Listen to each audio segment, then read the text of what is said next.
Hello दोस्तों, नमस्कार। मैं विवेक आप सभी का एक बार फिर से स्वागत करता हूं आपके अपने इस यूट्यूब परिवार में। तो साथियों, जैसा कि लगातार हम लोग 6:30 बजे एसएससी एमटीएस के लिए काफ़ी अच्छे से हर एक क्वेश्चन को डील कर रहे थे। तो आज की इस सेशन में साथी हम बात करेंगे आपके आज की शिफ्ट पे। जैसा एसएससी ने एमटीएस का पेपर बनाया था, तीनों शिफ्टों का यानी पेपर आज 10 अक्टूबर का समाप्त हो चुका है। तो देखिए साथियों, जिस तरह से अब एसएससी का पेपर बन रहा है, आने वाले दिनों में बिल्कुल साथियों आपका थोड़ा सा डीप जाने वाला है।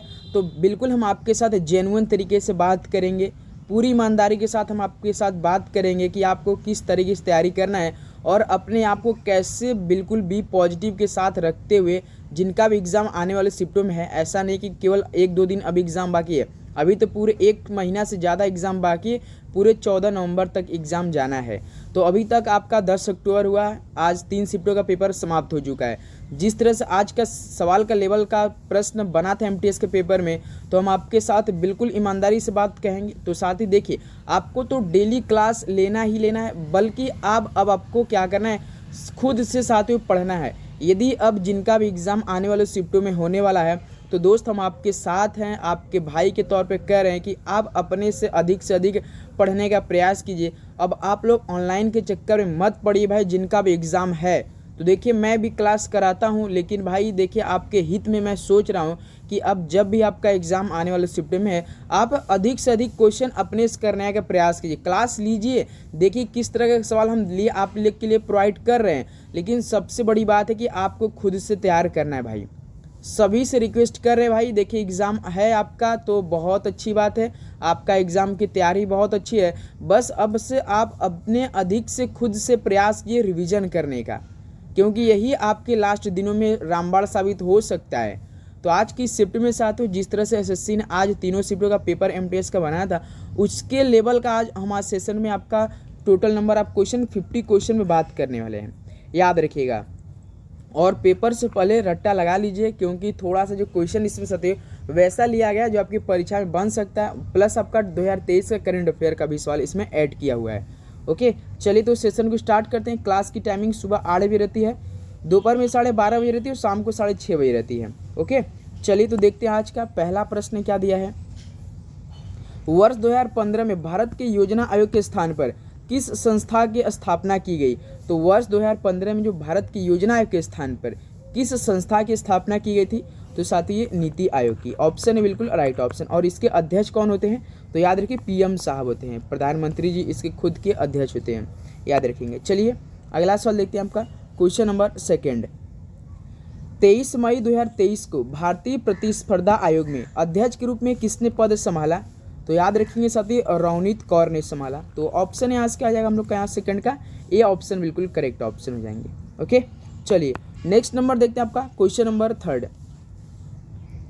रंगास्वामी कप का संबंध किस खेल से है? अभी तक इस तरह का सवाल एमटीएस के पेपर में भाई एक भी बार नहीं पूछा गया है।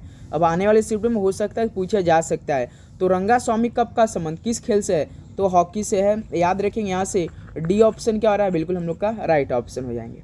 ओके, चलिए अगला सवाल देखते हैं, क्वेश्चन नंबर 4। किस भारतीय नृत्य कलाकार ने वर्ष 2018 में उड़ीसी नृत्य के लिए संगीत नाटक अकादमी पुरस्कार जीता? तो किस नृत्य कलाकार ने, जो कि भारतीय एक थे, वर्ष 2018 में उड़ीसी नृत्य के लिए संगीत नाटक अकादमी पुरस्कार जीता? याद रखेंगे साथियों सुरूपा सेन जीते थे। तो यहाँ से बी ऑप्शन क्या हो रहा है हम लोग का, बिल्कुल करेक्ट ऑप्शन। ये परीक्षा के लिए साथियों मोस्ट इंपॉर्टेंट होने वाला आने वाले शिफ्टों में, याद रखेंगे आप लोग। चलिए अगला सवाल देखते हैं आपका, क्वेश्चन नंबर 5। भारतीय उपमहाद्वीप में ज्ञात लेखन की सबसे प्रारंभिक शैली का क्या नाम है? तो भारतीय उपमहाद्वीप में जो ज्ञात लेखन की सबसे प्रारंभिक शैली का नाम आपका सिंधु लिपि है। सिंधु सभ्यता सबसे पहली जानी गई थी ना, तो डी ऑप्शन क्या हो जाएगा यहाँ से आपका, बिल्कुल करेक्ट ऑप्शन हो जाएंगे। चलिए अगला सवाल देखते हैं आपका, क्वेश्चन नंबर 6। पन्नालाल घोष निम्नलिखित में किस वाद्य यंत्र के लिए प्रसिद्ध है? ये सारे सवाल हमने आपको एक बार कराया हुआ है साथियों, ये रिवीजन क्लास के तौर पे जो आपके परीक्षा इंपॉर्टेंट हो सकते हैं। वो पन्नालाल घोष साथियों किस वाद्य यंत्र के लिए प्रसिद्ध है? याद रखेंगे बांसुरी के लिए है। तो सी ऑप्शन क्या हो जाएगा, बिल्कुल करेक्ट ऑप्शन हो जाएंगे। चलिए अगला सवाल देखते हैं, क्वेश्चन नंबर देखिए 7। ध्वनि की तीव्रता किस इकाई में मापी जाती है? ध्वनि की जो तीव्रता होती है वो किस इकाई में मापी जाती है? तो देखिए जैसे कि एमटीएस ने आपका 30 सितंबर से पेपर स्टार्ट किए थे, उसके बाद 1 अक्टूबर को, तो जो उसमें बायो का सवाल बन रहे थे साथियों, उसमें कुछ डीप सवाल बने थे बायो के। लेकिन अब जो साइंस के सवाल आ रहे हैं ना, बहुत ईजी आ रहे हैं सवाल। देखिए क्वेश्चन नंबर 8, भारत के निम्नलिखित में से किस राज्य में बुनालू पर्व मनाया जाता है? तो भारत के किस राज्य में बुनालू पर्व मनाया जाता है? तो ये तेलंगाना राज्य में मनाया जाता है। यहाँ से बी ऑप्शन हम लोग को क्या आ जाएगा, बिल्कुल राइट ऑप्शन हो जाएंगे। चलिए नेक्स्ट नंबर देखते हैं, क्वेश्चन नंबर 9, अमृतसर की संधि पर कब हस्ताक्षर किए गए थे? तो अमृतसर की जो संधि पर हस्ताक्षर किए गए थे वो 1809 ईस्वी में किए गए थे। तो देखिए यहाँ से ऑप्शन ए क्या हो जाएगा, बिल्कुल आपका राइट ऑप्शन हो जाएंगे। ओके, उम्मीद करूँगा आपको हर एक क्वेश्चन अच्छे समझ में आ रहे होंगे और आपको हर एक क्वेश्चन काफ़ी अच्छे से याद भी हो रहे होंगे, क्योंकि लास्ट दिनों की हमें तैयारी चली सकती। इस बार एमटीएस में सिलेक्शन लेना है तो बहुत अच्छी तैयारी करना है, अब अपने आप से खुद से तैयारी करना है, जिनका भी एग्जाम आने वाले शिफ्टों में है। याद रखेंगे, भारत में अनुच्छेद 333 के उपबंधों के अधीन रहते हुए प्रत्येक राज्य की विधानसभा अधिकतम कितनी सदस्यों से मिलकर बनेगी? तो याद रखिएगा साथियों, 500 सदस्यों से मिलकर बनेगी। बी ऑप्शन बिल्कुल राइट ऑप्शन। आर्टिकल याद रखेंगे 333 के तहत साथ, ये आर्टिकल बहुत जरूरी इस सवाल के लिए। ओके, चलिए अगला सवाल देखते हैं, क्वेश्चन नंबर देखिए 11, सरकार को सलाह देने के लिए नीति आयोग नामक एक किसकी स्थापना की गई थी? तो सरकार को जो सलाह देने के लिए नीति आयोग नामक एक साथी नीति विचारक समूह की स्थापना की गई थी। नीति विचारक समूह की स्थापना की गई थी। ऑप्शन यहाँ से सी बिल्कुल राइट ऑप्शन हो जाएंगे। चलिए नेक्स्ट अगला सवाल देखते हैं, क्वेश्चन नंबर देखिए 12 क्या दिया है, निम्नलिखित में से उत्तर प्रदेश के इंडो फारसी नृत्य शैली का नाम बताइए। तो उत्तर प्रदेश के जो इंडो फारसी नृत्य शैली का नाम है दोस्त, वो आपका कथक है। तो यहाँ से डी ऑप्शन क्या हो जाएगा, बिल्कुल राइट ऑप्शन हो जाएंगे। ओके, चलिए अगला सवाल देखते हैं, क्वेश्चन नंबर देखिए 13, गांधी इरविन समझौते पर किस वर्ष हस्ताक्षर किए गए थे? आपके पेपर में पूना पैक्ट संबंधित सवाल बन चुका है, तो क्या आप हमें बता सकते हैं कि जो पूना पैक्ट हुए थे साथी, वो किसके किसके बीच हस्ताक्षर हुए थे? ये राइट ऑप्शन कमेंट बॉक्स में बताइए। तो गांधी इरविन समझौते पर किस वर्ष हस्ताक्षर किए गए थे? तो दोस्त ये आपका 1931 में किए गए थे। यहाँ से डी ऑप्शन क्या हो जाएगा आपका, बिल्कुल राइट ऑप्शन हो जाएंगे। चलिए अगला सवाल देखते हैं, क्वेश्चन नंबर देखिए 14, मेजबान राज्य के कितने शहरों ने राष्ट्रीय खेल 2023 की मेजबानी की? तो मेजबान राज्य के कितने शहरों ने राष्ट्रीय खेल 2023 की मेजबानी की थी? तो याद रखिए दोस्तों 5। ऑप्शन यहाँ से डी क्या हो रहा है, बिल्कुल करेक्ट ऑप्शन हो जाएंगे। ओके, चलिए नेक्स्ट नंबर देखते हैं आपका, क्वेश्चन नंबर 15, हरित क्रांति किसके आयत पर भारत की निर्भरता को कम करने की सहायक थी? तो जो साथी हरित क्रांति थी वो किसके आयत पर भारत की जो निर्भरता को कम करने में सहायक थी? तो ये बहुत जरूरी थी अनाज के मामले में। तो यहाँ से बी ऑप्शन क्या हो जाएगा, बिल्कुल करेक्ट ऑप्शन हो जाएंगे। चलिए अगला सवाल देखते हैं, क्वेश्चन नंबर देखिए 16, ध्वनि प्रदूषण को किस इकाई मापा जाता है? तो ध्वनि प्रदूषण को किस इकाई मापा जाता है? तो डेसिबल में मापा जाता है। तो यहाँ से डी ऑप्शन क्या हो जाएगा, बिल्कुल राइट ऑप्शन। यदि आप क्रिकेट के फैन हैं तो आपको 2 क्वेश्चन डीप में थोड़ा सा पढ़ के जाना, एक तो 2011 का साथी, उसके बाद 1983 का जो वर्ल्ड कप हुआ था, भारत ने वेस्ट इंडीज़ को हराकर अपना पहला वर्ल्ड कप जीता था, किसकी कप्तानी में?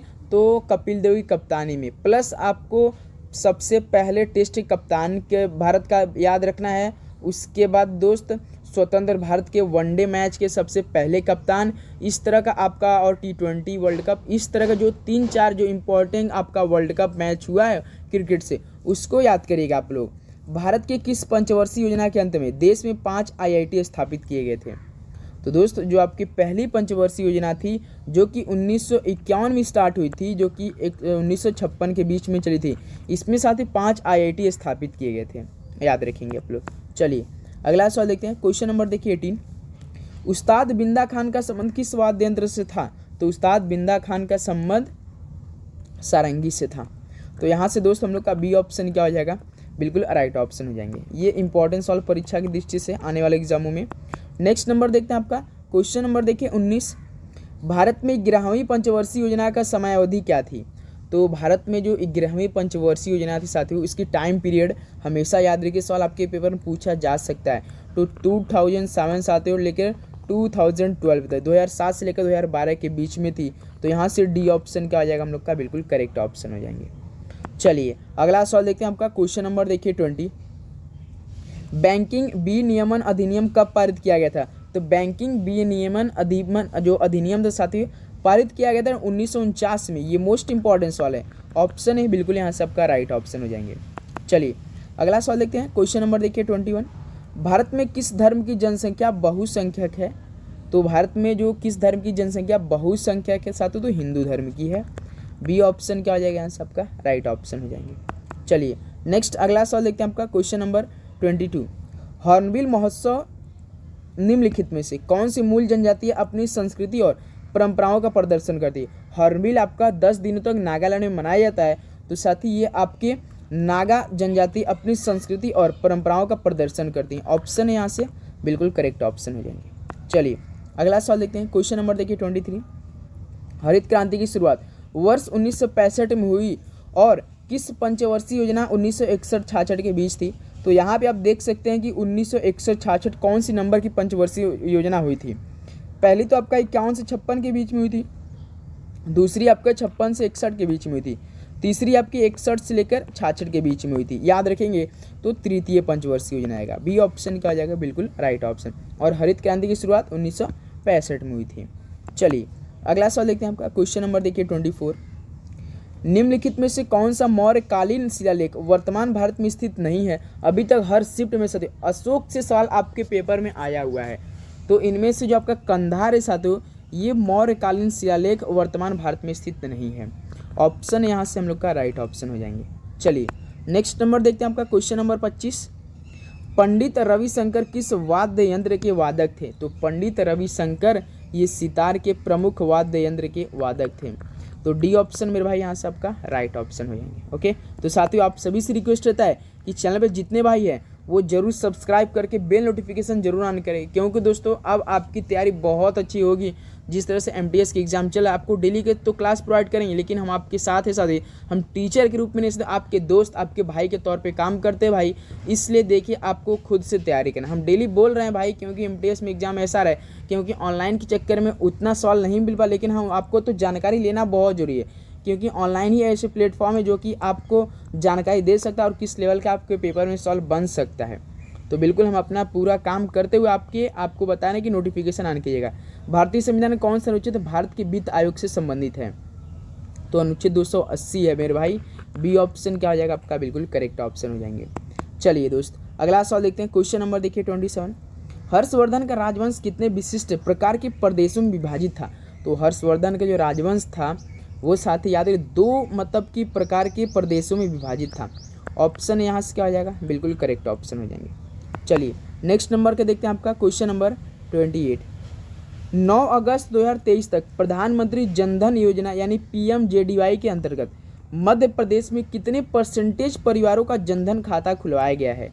तो साथ ही याद रखेंगे 100% ऐसा मध्य प्रदेश राज्य बन गया था भाई ने कि जो प्रधानमंत्री जनधन योजना था इसके अंतर्गत मध्य प्रदेश में हर घर हम आपको बता दें कि जनधन खाता खुल गया था। तो 100% हो गया था। बी ऑप्शन यहाँ से क्या जाएगा आपका राइट ऑप्शन हो जाएंगे। चलिए अगला सवाल देखते हैं। क्वेश्चन नंबर देखिए 29। किस खेल में प्रतिभागियों को प्यूजिलिस्ट कहा जाता है? जो आपका एक खेल होता है जिसमें सभी जो प्रतिभागी उसमें होते हैं उसमें प्यूजिलिस्ट कहा जाता है। वो गेम आपका मुक्केबाजी होता है।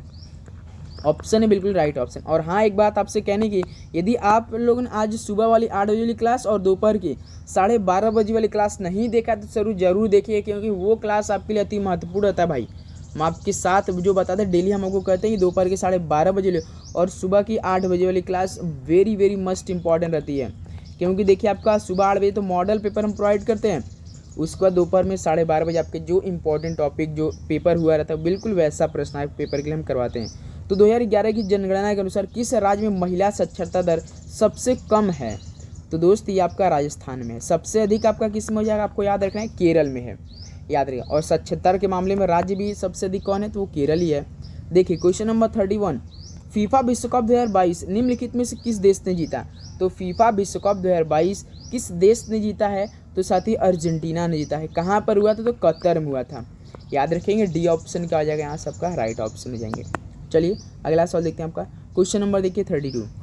विश्व बैंक के अनुसार वर्ष 2011 से लेकर 2019 के बीच भारत में अत्यधिक गरीबी में किस दर से कमी आई है? तो ये साथियों 12.3% की कमी से आई है।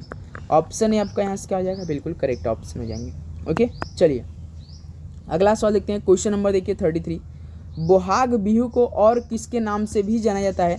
तो बोहाग बिहू को और किस नाम से जाना जाता है दोस्त? तो ये आपका रंगाली बिहू के नाम से जाना जाता है। ऑप्शन सी क्या हो जाएगा यहाँ से आपका, बिल्कुल राइट ऑप्शन हो जाएंगे। ओके, चलिए अगला सवाल देखते हैं आपका। क्वेश्चन नंबर 34 देखिए। मौर्य साम्राज्य की राजधानी क्या थी? भाई साहब ये मोस्ट इंपॉर्टेंट सवाल बन सकता है पेपर के लिए। मौर्य साम्राज्य की राजधानी क्या थी? तो साथ ही याद रखिए पाटलिपुत्र थी। तो यहाँ से डी ऑप्शन क्या हो जाएगा आपका, बिल्कुल करेक्ट ऑप्शन हो जाएंगे। चलिए नेक्स्ट नंबर देखते हैं आपका। Question number 35। Make in India 25 सितंबर किस वर्ष को लॉन्च किया गया था? भाई साहब ये अभी से आप अपने मनो मस्ती में बैठा लीजिए। मेक इन इंडिया 25 सितंबर तो साथियों 2014 को लॉन्च कर दिया गया था। बी ऑप्शन क्या आ जाएगा यहाँ सबका, बिल्कुल राइट ऑप्शन हो जाएंगे। चलिए नेक्स्ट नंबर का देखते हैं आपका। Question number 36। हरेली, कजरी और मड़ई त्योहार का संबंध निम्नलिखित में किस राज्य से है? तो हरेली, कजरी और मड़ई इसका त्यौहार दोस्त, यहाँ पे कजरी दिख गया तो आपको तुरंत जाना है साथियों छत्तीसगढ़ पे, क्योंकि काफ़ी फेमस छत्तीसगढ़ में, यूपी में भी होता है लेकिन उतना यूपी में फेमस नहीं है जितना कि आपका छत्तीसगढ़ में है। याद रखेंगे डी ऑप्शन क्या हो जाएगा, करेक्ट ऑप्शन हो जाएंगे। चलिए अगला सवाल देखते हैं। Question number 37। कार की बैटरियों में किस रासायनिक यौगिक का उपयोग किया जाता है जिसका सूत्र PbSO4 होता है? PbSO4 याद रखेंगे साथियों, मोस्ट पीबी आया तो समझिए लेट का इसमें कुछ ना कुछ काम किया हुआ है, और SO4 यानी सल्फेट हो जाएगा साथी, तो लेड सल्फेट का प्रयोग। कल के पेपर में इस तरह का सवाल एक आया था रासायनिक से नाम से, याद रखेंगे हम लोग। डी ऑप्शन क्या हो जाएगा, करेक्ट ऑप्शन हो जाएंगे। चलिए अगला सवाल देखिए आपका। क्वेश्चन नंबर देखिए 38। प्रसिद्ध भरतनाट्यम व्याख्याता और कला क्षेत्र की संस्थापक रुक्मणी देवी अरुंडेल। हर शिफ्ट में सवाल आ रहा है। यदि आपके पेपर में इस तरह का सवाल आया कि रुक्मणी देवी अरुंडेल, तो साथ ही वर्ष 1956 में इन्हें एक गौरवान्वित प्राप्तकर्ता थी जो कि उन्हें मिला था पद्म भूषण से, उन्हें नवाजा गया था। ऑप्शन सी बिल्कुल करेक्ट ऑप्शन हो जाएंगे। ओके, चलिए अगला सवाल देखते हैं आपका। क्वेश्चन नंबर देखिए 39। भारत के उपराष्ट्रपति किस विधायी निकाय के पदेन अध्यक्ष के रूप में कार्य करते हैं? तो भारत के जो उपराष्ट्रपति साहब होते हैं वो किस विधायी निकाय के पदेन अध्यक्ष के रूप में कार्य करते हैं? तो ये सभी को पता होगा, राज्यसभा के रूप में काम करते हैं। ऑप्शन सी बिल्कुल राइट ऑप्शन। क्या आप बता सकते हैं कि राज्यसभा में अधिकतम कितने सदस्य हो सकते हैं टोटल, और उसमें से कितने राष्ट्रपति उन्हीं में से कितने को मतलब सदस्यों को मनोनीत करते हैं? चलिए कमेंट बॉक्स में बताइए। नेक्स्ट नंबर आपका देखते हैं। क्वेश्चन नंबर देखिए 40। डैश से पहले भारत जननांकीय संक्रमण के पहले चरण में था। तो जो आपका साथी वर्ष 1921 से पहले भारत जननांकीय संक्रमण के पहले चरण में था, तो सी ऑप्शन यहाँ से क्या आ जाएगा, बिल्कुल करेक्ट ऑप्शन हो जाएंगे। ओके, चलिए नेक्स्ट आपका देखते हैं। Question number 41। डंडारी नृत्य शैली का संबंध भारत के किस राज्य से है? तो डंडारी नृत्य शैली का संबंध याद रखिए इसमें तेलंगाना राज्य से। एक बोनालू का त्यौहार भी आपका तेलंगाना से ही है। ऑप्शन ए बिल्कुल करेक्ट ऑप्शन हो जाएंगे। चलिए अगला सवाल देखते हैं आपका। क्वेश्चन नंबर देखिए 42। भारतीय संविधान के निम्नलिखित में से कौन से अनुच्छेद का संबंध भारतीय संसद से है? तो दोस्त आपका भारतीय संविधान के कौन से अनुच्छेद का संबंध भारतीय संसद से है? तो दोस्त याद रखिएगा ये महत्वपूर्ण सवाल है। अनुच्छेद 79 से लेकर 122 के बीच में। ऑप्शन यहाँ से क्या हो जाएगा आपका, बिल्कुल करेक्ट ऑप्शन हो जाएंगे। ओके, चलिए अगला सवाल देखते हैं आपका। Question number 43। भारत पहली बार क्रिकेट विश्व कप का विजेता कब बना था? देखिए साथियों ये सवाल आपके लिए बहुत जरूरी है। कपिल देव की कप्तानी में, जो कि वर्ष 1983 में वेस्टइंडीज को मेरे भाई वेस्टइंडीज को हराकर भारत ने पहली बार क्रिकेट विश्व कप जीता था, और सबसे पहली बार जीता है वेस्टइंडीज टीम ने, याद रखेंगे आप लोग। ओके, तो यहाँ से ऑप्शन है बिल्कुल हम लोग का राइट ऑप्शन होने वाला है। चलिए नेक्स्ट, और 2011 का आप सभी को पता होगा भारत ने जीता था श्रीलंका को हराकर MSD की कप्तानी महेंद्र सिंह धोनी जी की कप्तानी में। देखिए क्वेश्चन नंबर 44। रुक्मणी देवी को किसके सबसे प्रतिष्ठित कलाकारों में से एक माना जाता है? तो दोस्त ये मोहिनीअट्टम को, रुक्मणी देवी को मोहिनीअट्टम का सबसे प्रतिष्ठित कलाकारों में से एक माना जाता है, और एक काफ़ी इंपॉर्टेंट भी सवाल है। डी ऑप्शन राइट ऑप्शन हो जाएंगे। चलिए नेक्स्ट आपका देखते हैं। Question number 45। राधा श्रीधर का संबंध निम्नलिखित में से किस शास्त्रीय नृत्य से है? तो राधा श्रीधर का संबंध दोस्त ये भरतनाट्यम से ही है। आने वाले शिफ्ट में ये सवाल बनेगा जरूर भाई, याद रखिएगा। डी ऑप्शन क्या हो जाएगा आपका, करेक्ट ऑप्शन हो जाएंगे। चलिए अगला सवाल देखते हैं। क्वेश्चन नंबर देखिए 46। भारत के निम्नलिखित में से किस राज्य में नोंगक्रेम त्यौहार मनाया जाता है? यहाँ पे नोंगक्रेम रहता है, साथ नेंगक्रेम भी कहीं आपको देखने को मिल सकता है, नोंगक्रेम। तो किस राज्य में नोंगक्रेम त्यौहार मनाया जाता है? तो साथ ही ये मेघालय मनाया जाता है।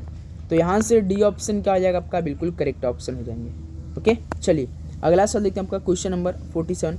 मौर्य साम्राज्य के संस्थापक कौन था? मौर्य साम्राज्य का संस्थापक चंद्रगुप्त मौर्य था। बी ऑप्शन बिल्कुल राइट ऑप्शन। ये साथियों आपका 150 नंबर का टेस्ट हो रहा है और आपका कितना स्कोर बनेगा आप जरूर बताइएगा दोस्तों।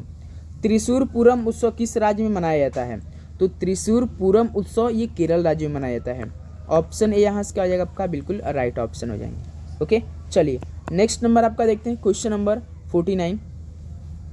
निम्नलिखित में से कौन सा भारत में संवैधानिक निकायों का एक उदाहरण है? जो भारत में जो संवैधानिक निकाय होता है उसका एक जो कि साथ ही निकाय होता है, जो कि भारत का जो निर्वाचन आयोग है ना, ये आपका संवैधानिक निकाय का एक एग्जाम्पल है, जो कि भारत का निर्वाचन आयोग होता है। ऑप्शन सी दोस्त यहाँ से आपका बिल्कुल राइट ऑप्शन हो जाएंगे। ओके, चलिए नेक्स्ट अगला सवाल देखते हैं आपका क्वेश्चन नंबर देखिए 50। भारत की निम्नलिखित में से कौन सी पंचवर्षीय योजना पूर्णतः विफल रही? तो दोस्त इनमें से ऐसी कौन सी पंचवर्षीय योजना थी जो कि भारत में क्या होती, पूर्णतः पूरी तरह से क्या हो गई थी, फ्लॉप हो गई थी, विफल रही थी, असफल हो गई थी, जो आपका 1961-66 की थी सदी। कौन थी, क्या आप बता सकते हैं 1961-66 में कौन थी? तो आपको हमने बताया था सदी कि तीसरी पंचवर्षीय योजना थी। ऑप्शन यहाँ से क्या हो जाएगा आपका, बिल्कुल राइट ऑप्शन। और लास्ट पंचवर्षीय योजना पूछा गया कि भारत में लागू पंचवर्षीय योजना लास्ट कौन नंबर की थी? तो 12वीं पंचवर्षीय योजना थी, याद रखेंगे, जो कि 2017 में था। तो साथ ही इस तरह से आपका टोटल 50 क्वेश्चन कंप्लीट हो चुका है, जिस तरह से आज आपका पेपर हुआ है। तो अब बताइए आप सभी का इन 50 क्वेश्चन में से कितना स्कोर बना पाए आप लोग? आपका एग्जाम आने वाले शिफ्ट में तो आपको इस तरह का हर एक क्वेश्चन तो याद करना पड़ेगा। आप सोच रहे हो इतना इजी क्वेश्चन, लेकिन भाई इजी ही क्वेश्चन आपके पेपर में बने और कुछ क्वेश्चन तो थोड़ा सा डीप पूछा जा रहा है। तो वही इसलिए हम कह रहे हैं कि आप थोड़ा सा जो डीप क्वेश्चन पूछा जा रहा है उसको अपने से करने का प्रयास कीजिए भाई। तो चलिए दोस्त, इस सेशन को यही समाप्त करते हैं। आपके एग्जाम के लिए जिनका भी उनको बेस्ट ऑफ लक। रिविजन जरूर करते रहिए साथियों, क्योंकि जो आपका एग्जाम चल रहा है अब यहाँ से बहुत अच्छे लेवल का सवाल बनेगा। और अपना जिनका भी एग्ज़ाम है, जैसा कि किसी का एग्ज़ाम मान लीजिए 14 तारीख को है, तो आज से उनका एडमिट कार्ड डाउनलोड होना शुरू हो चुका है, वो जाकर अपना एडमिट कार्ड डाउनलोड कर सकते हैं। साथ ही सिंपल सा जैसा आपने स्टेटस चेक किया था बिल्कुल वैसा ही प्रोसेस एडमिट कार्ड के डाउनलोड में भी करना है। तो आप अपना जाकर एडमिट कार्ड डाउनलोड कर लीजिए, सिंपल से अपने पास फ़ोटो रख लीजिए, एडमिट कार्ड रख लीजिए साथियों, और आपका एक ID प्रूफ होना चाहिए। सिंपल से एग्ज़ाम देने चाहिए, कोई भी दिक्कत आपको प्रॉब्लम नहीं आने वाली है। ओके, चलिए सभी लोग चैनल पे जितने नए हैं तो सब्सक्राइब करके बेल नोटिफिकेशन ऑन करेंगे। मिलते कल सुबह साथ ही एक और मॉडल पेपर के साथ, एक और नए दिन की शुरुआत करते हैं एग्ज़ाम के दिनों के वाले, जिनका भी एग्ज़ाम आने वाले शिफ्ट में है। सभी को बेस्ट ऑफ लक, पढ़ाई करते रहिए। जय हिंद, वंदे मातरम। आप सभी को शुभ रात्रि।